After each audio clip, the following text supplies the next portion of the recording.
Bismillahirrahmanirrahim. Assalamualaikum warahmatullahi wabarakatuh.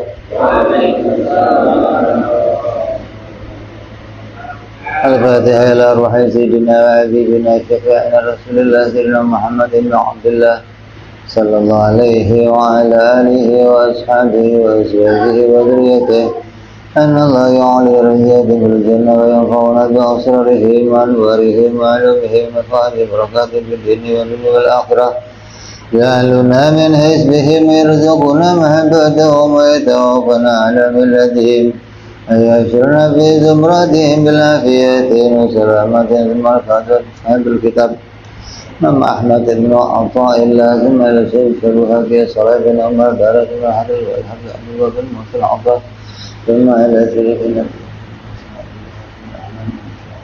نفعنا الله بهم لهم الفاتحة أعوذ بالله من الشيطان الرجيم بسم الله الرحمن الرحيم الحمد لله رب العالمين الرحمن الرحيم مالك يوم الدين إياك نعبد وإياك نستعين اهدنا الصراط المستقيم صراط الذين أنعمت عليهم غير المغضوب عليهم ولا الضالين آمين بسم الله الرحمن الرحيم نويت تعلما وتعليما وتذكرا وتذكيرا والنفع والانتفاع والإفادة والاستفادة والإثاء على تمسك بكتاب الله سنة رسول الله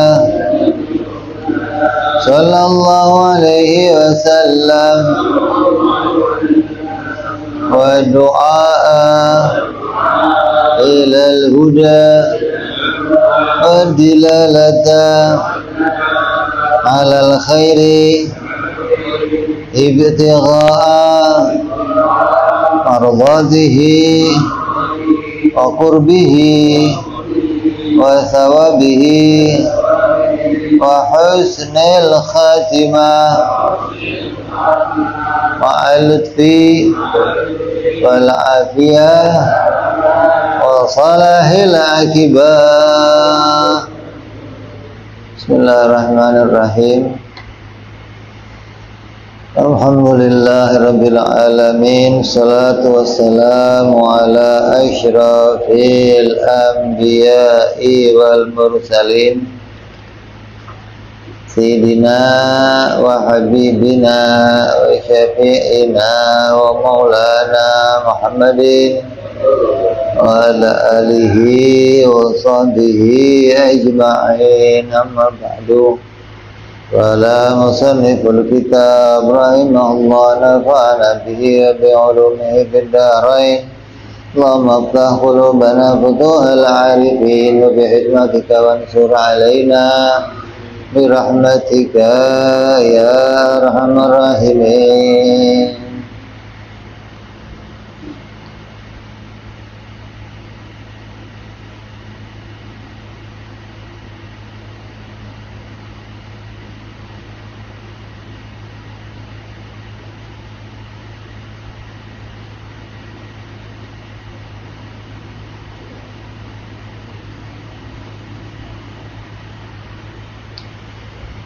Bila engkau sampai hikmah yang ke 75.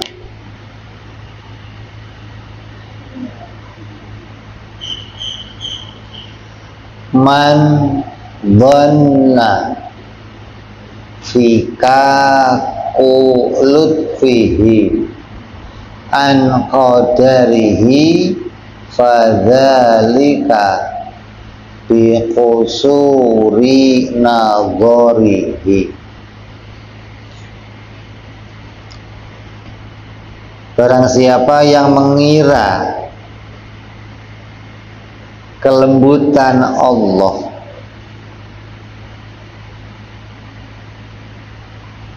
terlepas dari takdirnya Allah, maka hal itu lantaran dangkalnya pandangan akalnya, dangkalnya keyakinan di dalam hatinya. Ini makna terjemahnya.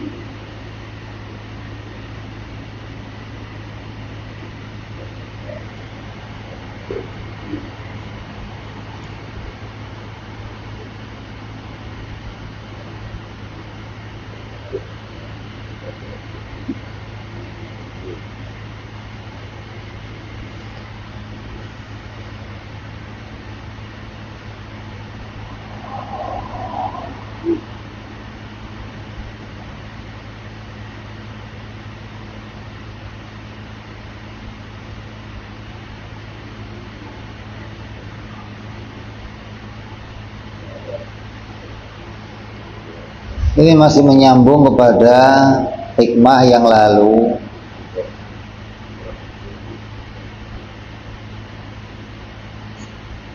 yaitu berkaitan dengan ujian yang Allah jadikan kepada hamba-hambanya.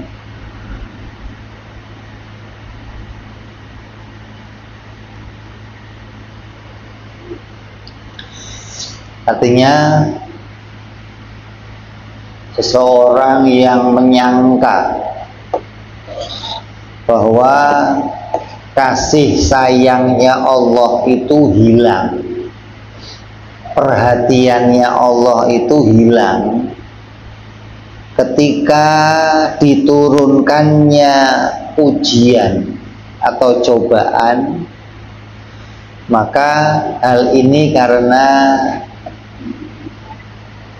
cara berpikirnya salah. Hari ini karena dia tidak mengenal jauh kepada Allah Subhanahu wa ta'ala. Jadi nggak pernah sedikit pun terlepas perhatiannya Allah, terlepas kasih sayangnya Allah ketika ujian-ujian itu didatangkan oleh Allah Subhanahu wa ta'ala. Jadi ujian, cobaan berupa apa saja, sekecil apa saja, di dalamnya selalu dibungkus dengan kasih sayangnya Allah, dibungkus dengan perhatiannya Allah, dibungkus dengan rahmatnya Allah.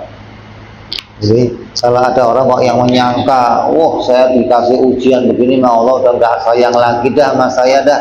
Itu berarti saking dia tidak punya pandangan yang benar kepada Allah. Akalnya nggak bisa berpikir dengan cara yang benar.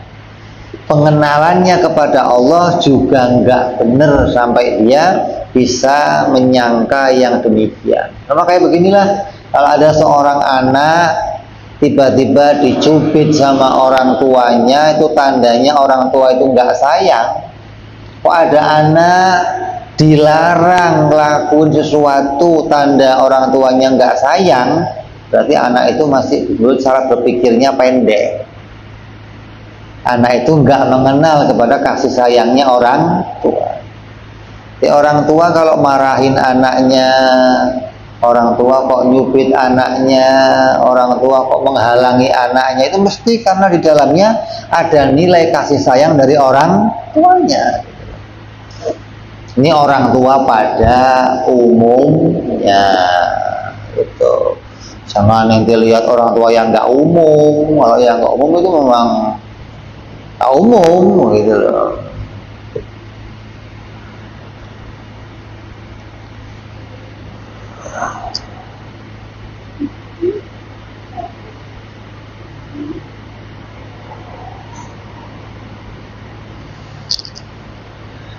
Apabila kita menyangka bahwa pada sebuah musibah yang menimpa kita di dalamnya tidak ada kelembutannya Allah, maka itu karena pendeknya pandangan kita kepada Allah. Apabila kita mau berpikir dengan sungguh-sungguh, maka kita akan menemukan pada setiap takdirnya Allah, di situ ada kelembutannya Allah. Baik itu sebelumnya, bersamanya, atau sesudahnya.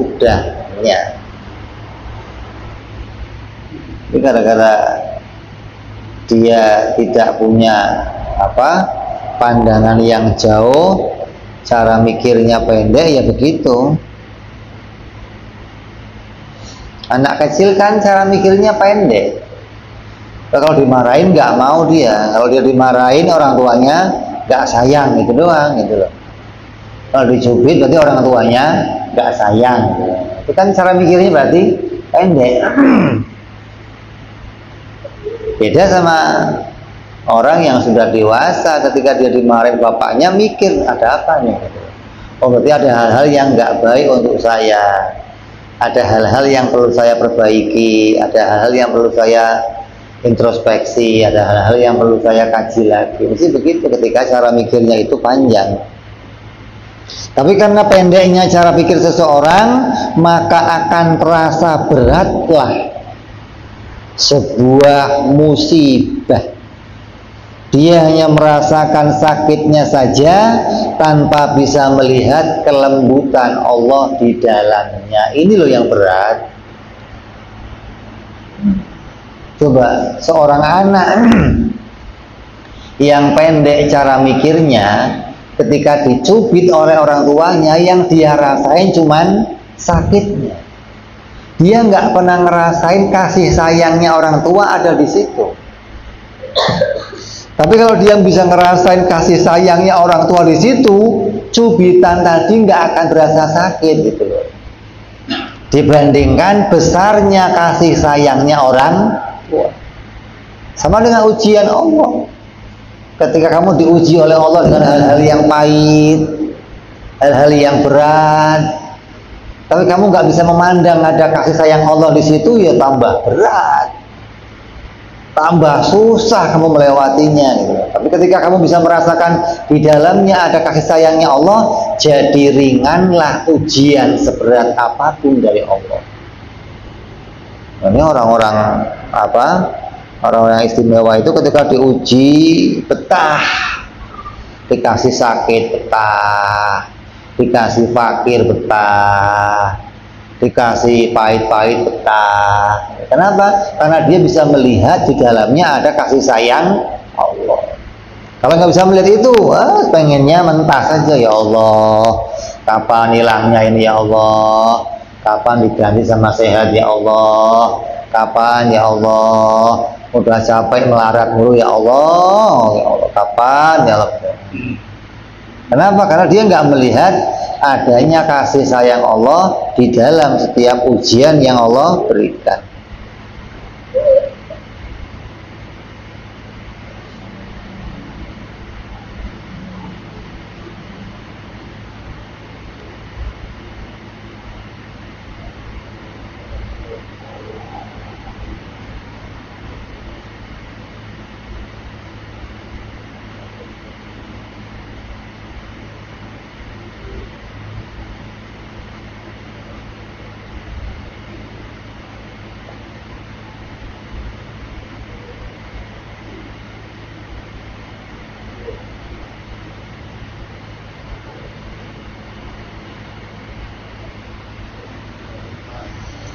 Maka sesungguhnya dalam setiap ujian itu ada kelembutan Allah, ada kasih sayang Allah yang diletakkan oleh Allah di dalam setiap ujian. Apa diantaranya? Sebagian dari kelembutan yang menyertai sebuah musibah yang diberikan oleh Allah kepada hamba-hambanya. Yang pertama,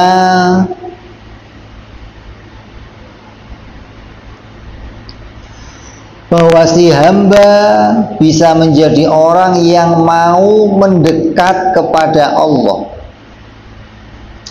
terbuka hatinya untuk munajat dan lebih banyak merendahkan diri daripada masa sehatnya. Pama dikasih musibah sakit, waktu sehat ya udah pleng, sholatnya sih penting salam apa Allahumma lantas jalan. Kalau enggak diajak kawannya sholat ya enggak sholat, dapat rezeki ya. Begitu dia dibikin sakit oleh Allah, dia menjadi orang yang mau mendekat kepada Allah. Ya Allah, ya Allah, pegangannya apa? Tasbih ya. Kalau sehat pegangannya WA, pegangannya TikTok, pegangannya pancingan, pegangannya ini kalau sehat nih, begitu sakit pegangannya tasbih. Jadi mau mendekat kepada Allah. Terus terbuka hatinya untuk selalu munajat. Waktu sehat nggak pernah munajat. Kenapa? Dianggap dengan dia sehat, usahanya bisa menjadikan apa yang dimaui tercapai. Pengen ke sono jadi, pengen ini jadi, ono jadi. Begitu sakit, banyak munajatnya kepada Allah. Ya Allah, pengen ke sono nggak bisa. Ya Allah, mudah-mudahan nanti dijadikan sehat bisa ke sono. Ya Allah, pengen berjamaah nggak bisa, pengen ngaji nggak bisa. Ini banyak munajat yang kemudian dia sampaikan kepada Allah. Kenapa? Dia merasa dirinya lemah, merasa dirinya nggak punya kemampuan tanpa pertolongannya Allah.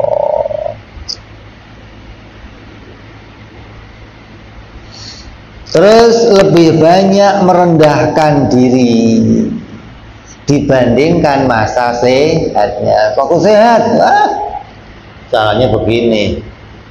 Aku sakit, bengkok, lungker. Waktu sehat kayak paling gede, paling begitu sakit kayak ayam sayur. Itu bentuk kasih sayang Allah namanya. Allah menolong kamu dibikin sakit, dijadikan oleh Allah, dipaksa untuk merendahkan diri, dipaksa untuk banyak munajat, dipaksa untuk, itu kasih sayang Allah di situ. Jangan kamu nggak melihat itu. Kalau orang nggak bisa melihat ini, yang dilihat mesti sakitnya doang, dan itu akan tambah berat ketika dia menghadapi ujian dari Allah. Ya berat banget ya. Yang dilihat sakit, apalagi dokter udah, Bapak ini mungkin umurnya cuma tinggal 7 hari. Ya Allah, udah sakitnya minta ampun, umurnya mau tinggal 7 hari, nggak bisa memandang kasih sayang yang Allah letakkan di dalam ujian itu. Tambah berat, isinya nangis. Yang kedua, bisa menundukkan nafsu.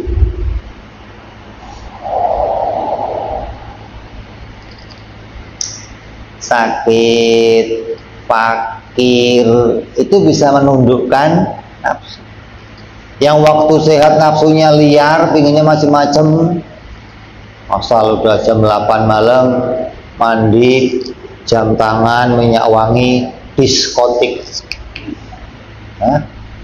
Sampai jam 8 malam biliar, jam 8 malam jalan-jalan, nafsunya pengennya. Begitu sakit, hatinya pengen meronta-ronta, tapi nggak punya nafsunya ditekan. hingga nafsu itu nggak lagi bisa komentar untuk minta yang macam-macam. Ini namanya menekan hawa nafsu.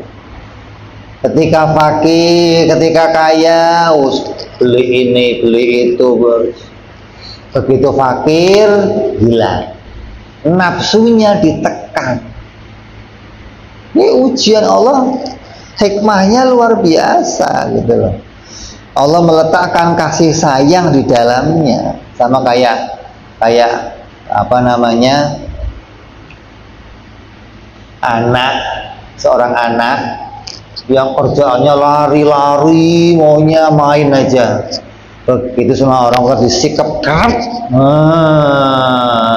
bawa ronta-ronta bisa. Pokoknya ikut kamu. Itu kasih sayangnya di situ gitu loh. Jadi orang yang lagi dibikin sakit itu sedang dalam dekapannya Allah. Hingga kamu nggak bisa melawan nafsu kamu, nggak bisa ngapa-ngapain, nggak bisa. Nanti mau meronta kayak apapun nggak bisa. Sama kayak orang tua mendekap anaknya, dibawa pulang, mau dia kelerengnya masih banyak, udah ayo ikut pulang. Itu loh, di situ ada kasih sayangnya Allah Subhanahu wa Ta'ala.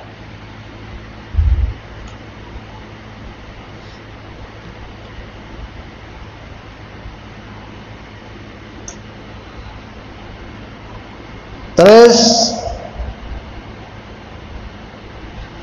menghilangkan kekuatannya nafsu, merusak sifatnya nafsu yang tadinya suka senang-senang pada maksiat, kuat ketertarikannya pada dunia, maka itu semua menjadi hilang kesempatannya bagi seorang hamba untuk ngelakuin maksiat.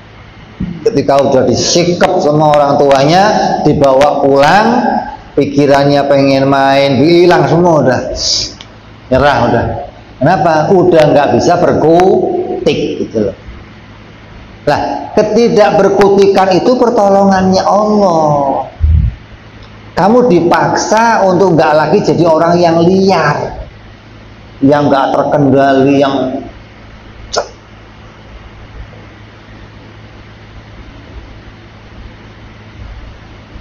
tiba-tiba wifi rusak, tiba-tiba kuota habis, wifi rusak, kuota habis, duit nggak ada. Sudah, yang ada pegangannya tasbih, yang tadinya pegangnya HP, mau nggak mau pegang tasbih. Kenapa? Dipaksa oleh Allah. Ini bentuk kasih sayang Allah yang harus kamu perhatikan. Ini kamu anggap, kenapa Allah kok begini? Loh, itu Allah menolongin kamu yang tadinya kamu nggak sanggup untuk menanggulangi hawa nafsu. Allah paksa nafsu kamu tunduk, dilemahkan, dikekang oleh Allah Subhanahu wa Ta'ala hingga kamu tertolong, tidak bisa melampiaskan hawa nafsu lagi. Kalau Allah nggak nolong gitu, ya terus lihat. Andai orang tua tadi nggak jemput anaknya, cuma panggil-panggil doang, nak pulang nak, pindah ke sono, nak pulang nak, pindah ke sono, nak pulang, udah nyerah dia, ya Pak, nurut Pak. Ini bentuk yang harus kamu perhatikan sebagai bentuk kasih sayangnya orang tua, kasih sayangnya Allah kepada hamba-hambanya. Yang ketiga, bisa mempunyai amalan batin. Yang tadinya kamu gak pernah punya amalan batin, amalannya apa? Amalan dohir apa? Gedak, sodak amalannya. Begitu dijadikan oleh Allah fakir, dijadikan sakit, batinnya mulai punya amalan. Apa amalannya? Istighfar, ya Allah, astagfirullah, astagfirullah, astagfirullah. Sabar, ridho, tawakal. Terus hingga ketika kamu bisa mengambil faedah, bisa tahu kasih sayang Allah, mulai muncul benci kepada dunia. Mulai sekarang saya nggak mau mabuk lagi, ya Allah. Udah mabuk mah bikin saya sakit begini, ya Allah. Mulai benci sama dunia tuh. Mulai sekarang saya nggak mau, ya Allah, ke diskotik lagi. Mulai sekarang saya nggak mau, ya Allah, main biliar lagi. Mulai sekarang saya nggak mau, ya Allah, main ini lagi, main. Terus muncul tuh kebencian pada dunia dimunculkan. Ini amalan-amalan yang muncul dari apa? Ditampilkannya kasih sayang Allah pada dirinya seseorang. Terus ketika sudah benci sama dunia, muncul lagi apa? Rindu berjumpa dengan Allah, hingga siap menghadapi kematian. Tapi kalau hatinya masih cinta dunia, nafsunya nggak dikekang, suruh mati, ya nggak mau. Coba aja tanya, lo mau mati? Oh gua. Kenapa? Karena kerinduannya sama dunia masih kuat, nafsunya masih pingin main. Ketika mau disuruh jumpa sama Allah, ya nggak mau. Tapi ketika nafsu ditekan, hatinya sudah mulai mengingat Allah, kecintaan pada dunia sudah mulai hilang, rindu sama akhirat sudah mulai muncul, maka dia akan rela untuk berjumpa dengan Allah Subhanahu wa ta'ala.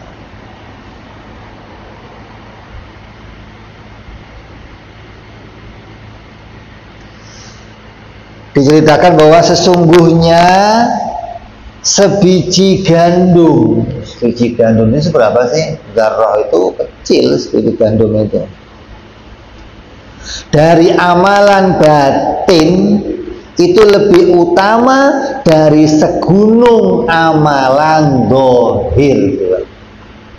Di amalan batin kamu yang muncul tadi, istighfar, ridho, sabar, minta ampun kepada Allah, muncul di hati kamu, itu lebih baik daripada segunung amalan zahir yang kamu kerjakan tanpa adanya amalan batin.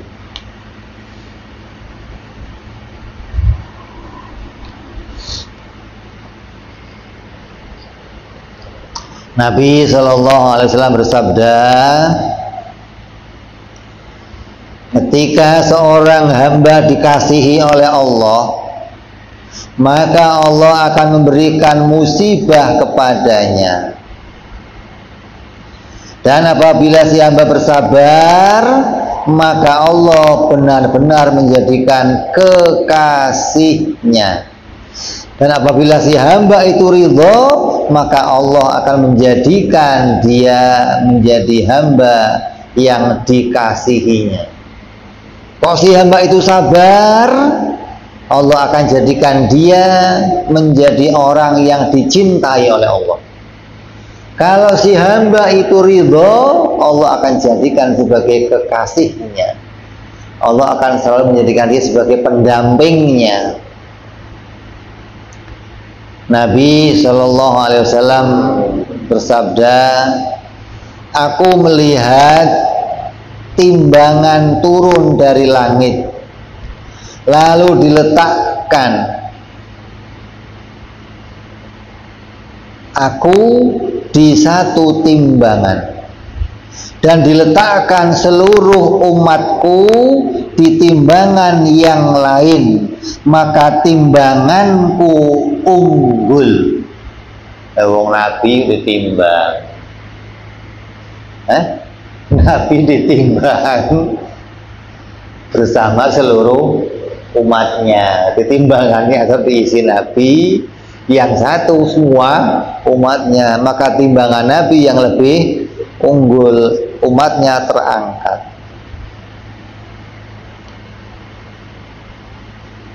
Lalu ditimbang Abu Bakar radhiyallahu an, ini sahabat Rasul, Sayyidina Abu Bakar ditimbang, dan timbangan yang lainnya diisi seluruh umatku, timbangannya Sayyidina Abu Bakar masih menang. Coba.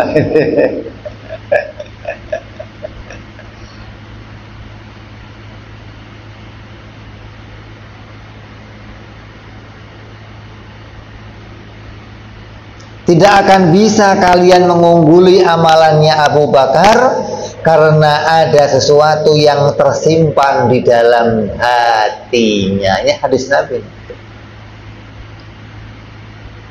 Kenapa?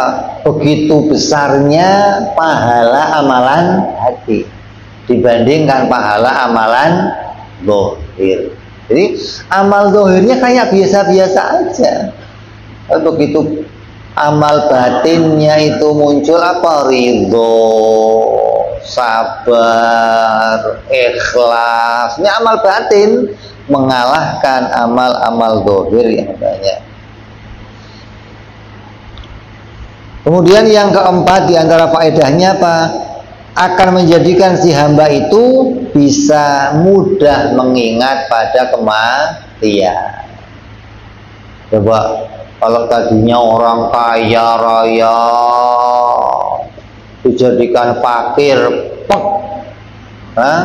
sampai rumah aja nggak punya, ya Allah mendingan mati aja ya Allah. Mati mau, tadi nggak mau mati. Begitu lu jadikan fakir, ya Allah mati aja kalau begini ya Allah. Lo kemarin mati nggak mau, sekarang pengen mati. Ya Allah jadikan dia ingat mati. Sama dengan sakit, ketika orang udah sakit nggak sembuh-sembuh, ya Allah mati aja ya Allah. Daripada sakit begini terus ya Allah, mati aja ya Allah.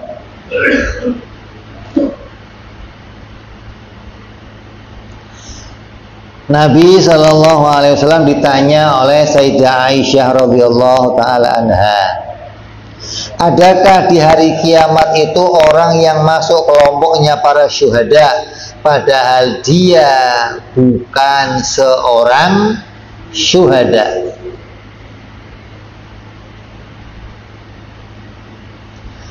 Maka Nabi menjawab, ada. Kemudian Siti Aisyah melanjutkan, siapa mereka ya Rasulullah? Dia adalah orang yang bisa mengingat pada kematian 20 kali setiap hari. Dia akan dimasukkan kelompoknya para syuhada, orang-orang yang matinya syahid hanya gara-gara punya amalan apa? Zikrul maut, mengingat kepada kematian. Nah kalau kita kan, kalau ada orang cerita mati aja, cerita yang enak-enak aja sih, kawin, tak mati. Apalagi sulit inget orang cerita mati aja, ini nggak demen. Mau cerita barzah, cerita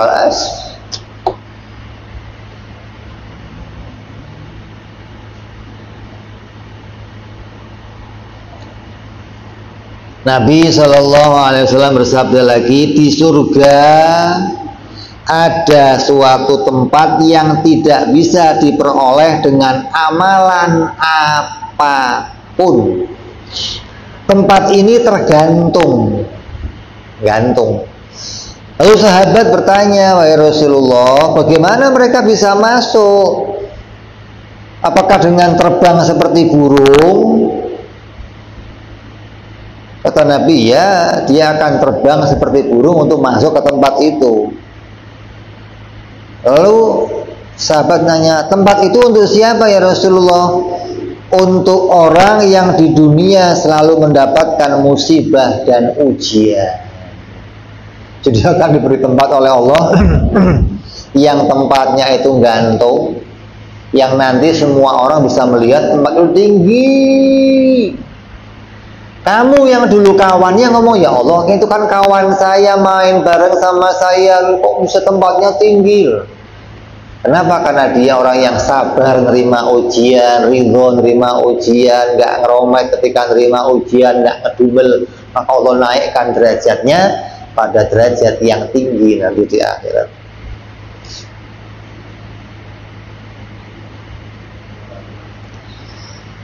Di antara yang meringankan sebuah ujian, sebuah musibah yang datang seperti pada hikmah sebelumnya adalah mengingat yang lebih sakit darinya, maka dia akan menjadi orang yang ringan musibahnya. Kalau ada musibah, lihatnya ke atas, jangan lihat ke bawah. Ada nggak orang yang lebih berat dari ente? Itu kalau dibikin fakir, ada nggak yang lebih fakir? Dibikin sakit, ada nggak yang lebih sakit? Nanti ringan dan jadinya syukur. Ya Allah, untung kok cuman kakinya yang copot, ya Allah. Hah? Jangan lihat yang punya kaki, ya Allah. Enak banget punya kaki, ya Allah, saya nggak punya kaki. Lihatnya yang kakinya buntung dua-duanya, ya Allah, alhamdulillah. Kok saya cuman satu, ya Allah, buntungnya. Kadang orang salah pandangan, mandangnya malah yang sehat. Kan untuk ini motivasi biar cepat sehat, malah berat gitu loh. Lihatnya yang lebih berat, nanti jadi ringan, biar lama nggak apa-apa, ya Allah. Masih ada yang berat, ya Allah. Saya alhamdulillah cuman begini, ya Allah.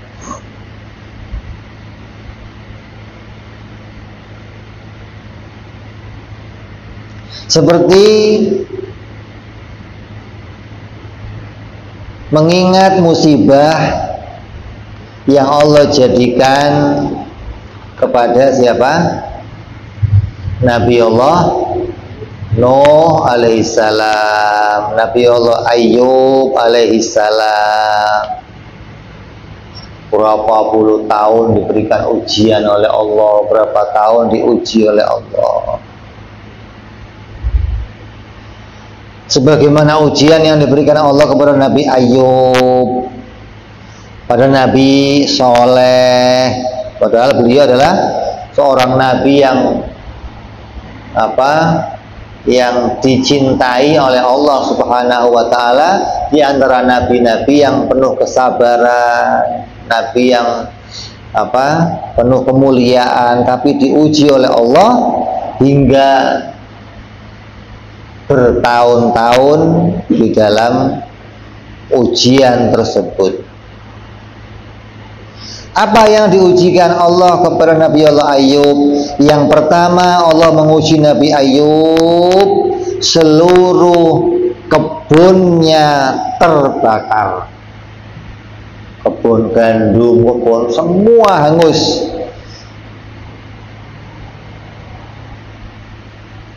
Lalu diberitahu kepada seseorang, wahai Nabi Ayub, itu semua harta benda kamu, kebun kamu, gudang-gudang makanan kamu semuanya terbakar. Apa kata Nabi Ayub? Beliau berkata, alhamdulillah,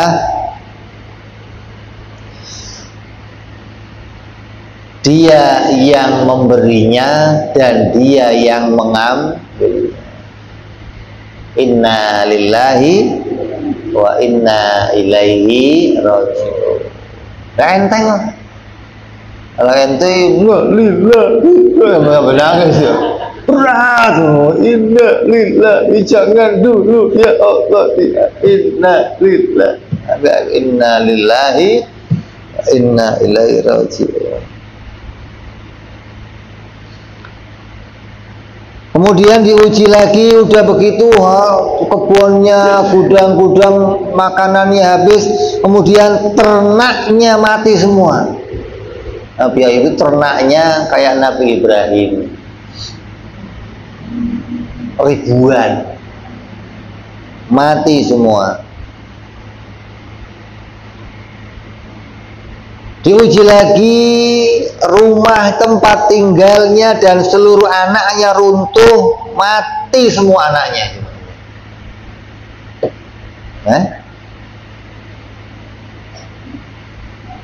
Bahkan beliau dan istrinya ikut terluka. Masih mengatakan inna lillahi wa inna ilaihi raji'un. Yang terakhir, diuji lagi, sakit selama 18 tahun. Ya. Makanya kalau ada orang kok orang yang Rasulullah itu apa sih? Ngeluh, ujian saya kok berat banget, Allah tunjukin Nabi Ayub. Nah, coba ente curhat sama Ayub. Nah.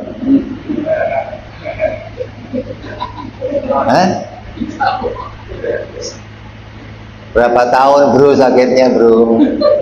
Setahun. Tahu enggak? Apa yang habis hartanya? Ketawa dong Ayub. Apa ini begitu ngeluh? La ilaha illallah.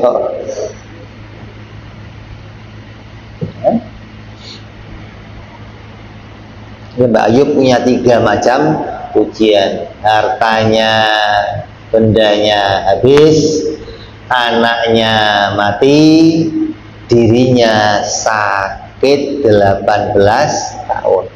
Mestinya ulama cerita cukup segini, jangan ditambah sakitnya, itu kelebihan, namanya lebay.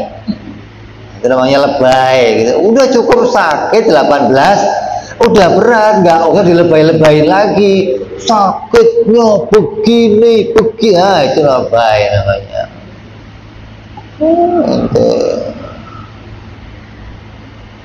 Sakitnya apa aja lah.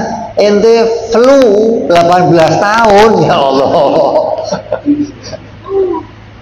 Sakit perut 18 tahun, ya Allah. Susahnya kayak apa ente?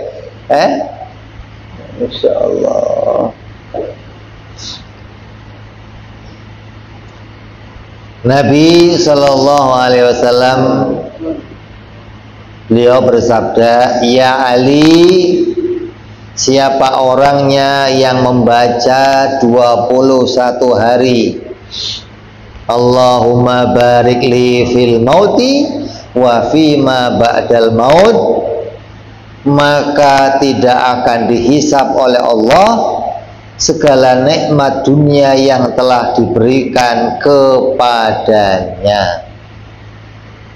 Allahumma barik li fil mauti wa fima ba'dal maut. Ya Allah, berikanlah keberkahan kepadaku dikala kematianku, dan berikanlah keberkahan kepadaku setelah kematianku. Maka kata Nabi, dia tidak akan dihisap segala nikmat yang telah diberikan oleh Allah di dunia.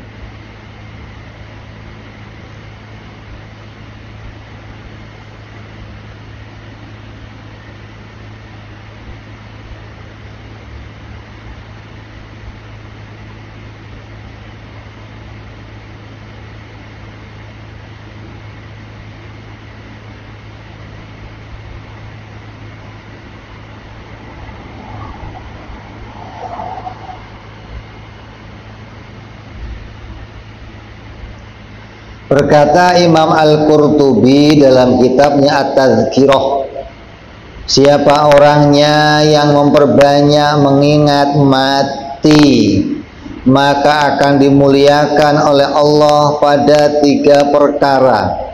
Yang pertama, akan memperbanyak taubat. Yang kedua,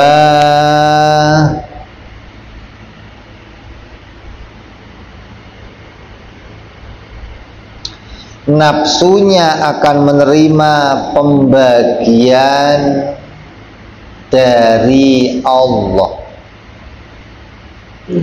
Nafsunya akan menerima yang sedikit dari pembagian yang dibagikan oleh Allah. Yang ketiga, akan bersegera di dalam ibadah. Ini keuntungannya zikrul maut. Ya, zikrul maut itu tadi, dari mana munculnya zikrul maut? Ketika kamu dijadikan kesempitan, dijadikan sakit, dijadikan fakir, maka akan menumbuhkan seseorang mengingat pada kematian.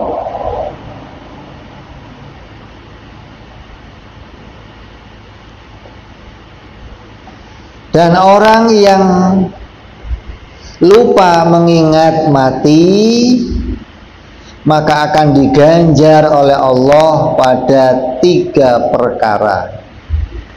Yang pertama, malas bertaubat. Yang kedua, tidak ridho nafsunya pada yang sedikit. Yang ketiga, berat untuk beribadah.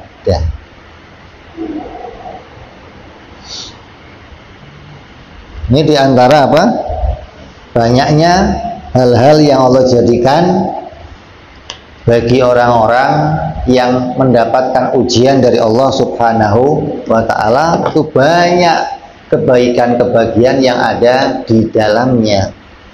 Jadi jangan menganggap bahwa ujian yang Allah jadikan itu sia-sia, jangan. Di dalamnya ada kenikmatan yang Allah jadikan, di dalamnya ada kelembutan yang Allah jadikan, di dalamnya ada kasih sayangnya Allah yang kita ketika bisa berpikir dengan akal yang panjang akan berterima kasih kepada Allah Subhanahu wa Ta'ala. Mudah-mudahan kita semua senantiasa berada pada kasih sayangnya Allah, diberikan hal-hal yang baik oleh Allah, mendatangkan ridhonya Allah, dan menjadi orang-orang yang punya amalan baik dunia sampai akhirat nanti. Amin ya rabbal alamin. Al-hadiniyah wa ala niyatin salihah wa ila hadratin nabi. Al-Fatihah. A'udzubillahi minasyaitonir rajim. Bismillahirrahmanirrahim. Alhamdulillahirabbil alamin. Arrahmanir rahim.